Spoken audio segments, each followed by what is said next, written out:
Hello friends, upcoming వచ్చే SBI PO IBPS పీఓలో useful అయ్యే most important 5 grammar రూల్స్ని అలానే రిపీటెడ్గా ఎగ్జామ్స్లో యూజ్ అయ్యే 5 గ్రామర్ రూల్స్ని ఈ వీడియోలో నేర్చుకుందాం.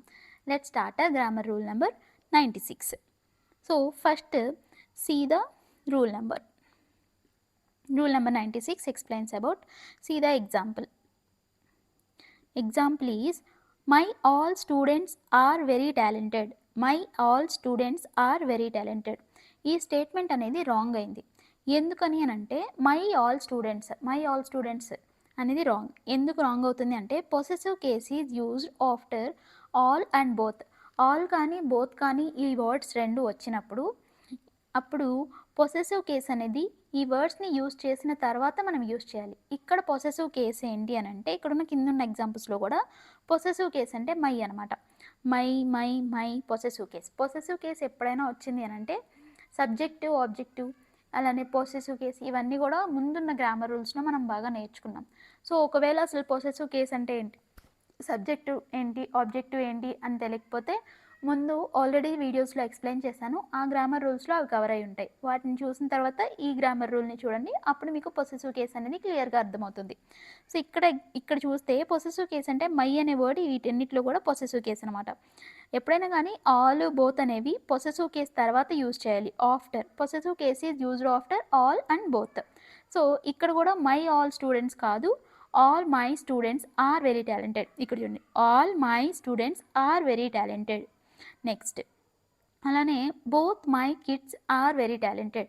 ఓకే, ఇక్కడ బోత్ వచ్చింది, తర్వాతే మై వచ్చింది, ఆల్ వచ్చింది, తర్వాత మై వచ్చింది ఇక్కడ. నెక్స్ట్ ఈ స్టేట్మెంట్ ఎందుకు మనం రాంగ్గా తీసుకున్నాం అంటే my both friends are very talented కాదు, both my friends are talented are very talented. So possessive case అంటే మై అని అనమాట.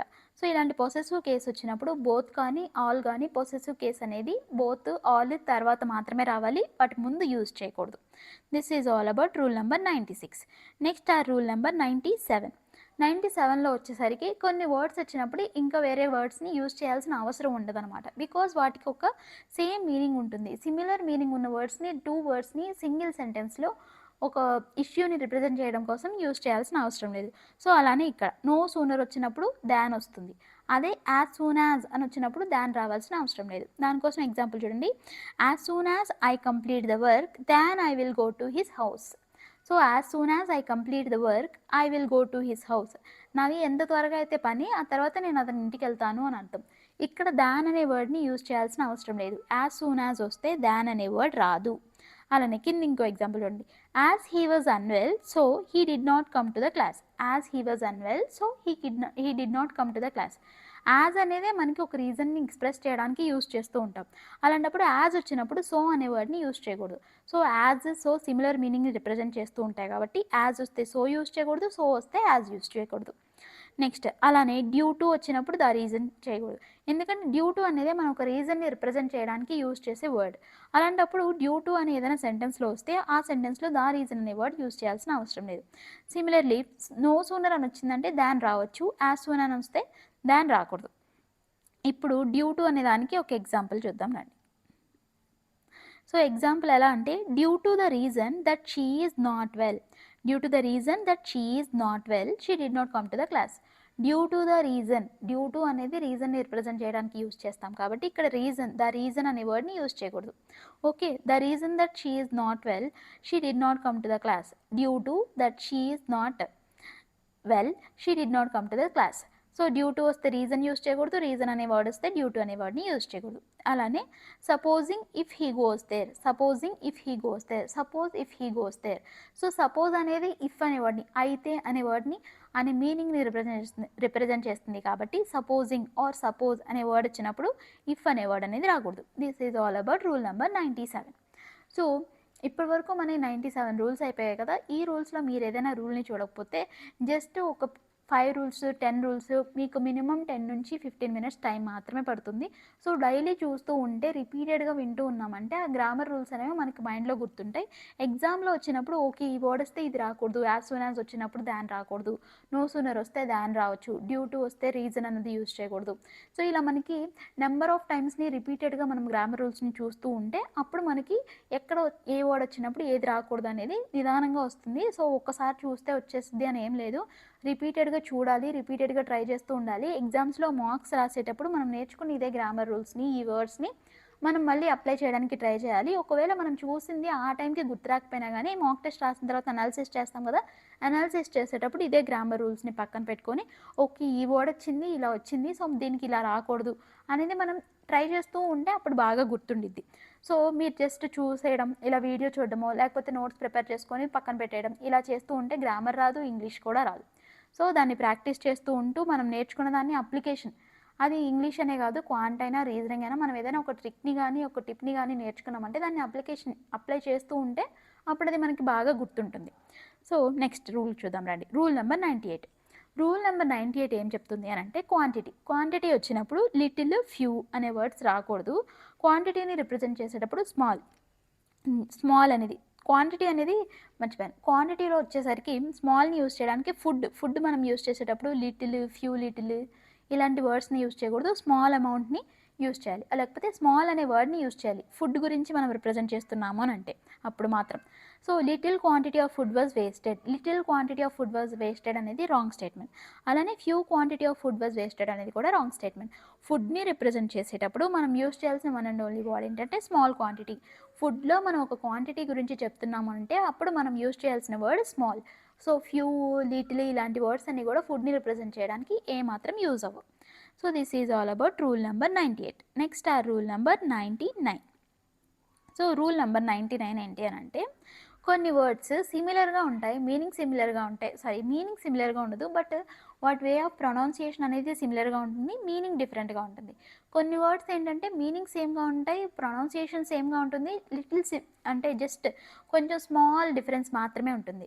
ఇప్పుడు ఈ 99 రూల్లో నేర్చుకునేది ఏంటి అని అంటే మనకు చదవడానికి వినడానికి ఒకేలా అనిపిస్తాయి బట్ డిఫరెంట్ మీనింగ్ వచ్చేవి. సో ఇక్కడ చూడండి, ఫ్లై, ఫ్లో.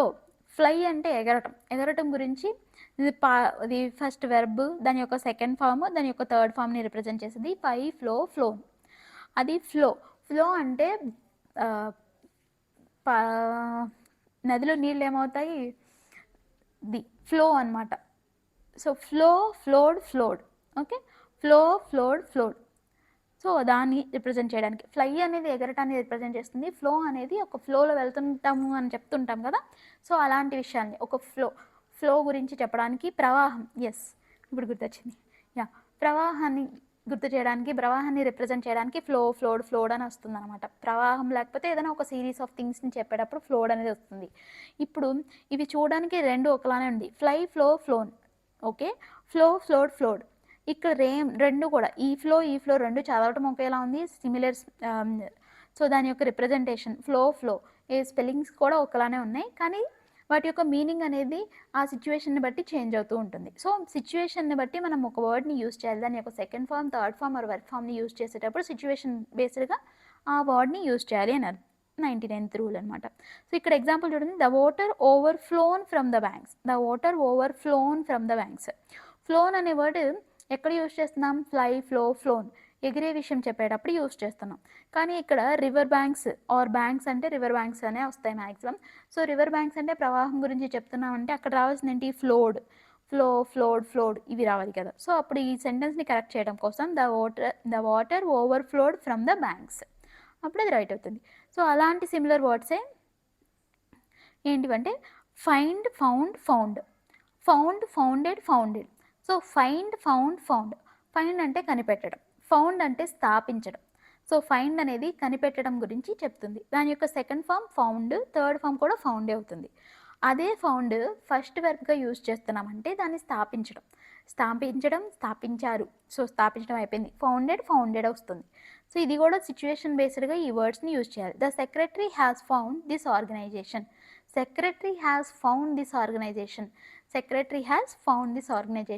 సెక్రటరీ కనిపెట్టిందా, కాదు కదా, secretary has founded this organisation.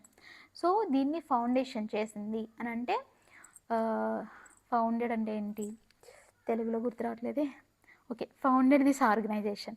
Next, the prisoner was hanged till death, the clock was hung on the wall. So ఇది కూడా సేమ్, హ్యాంగ్డ్, హంగ్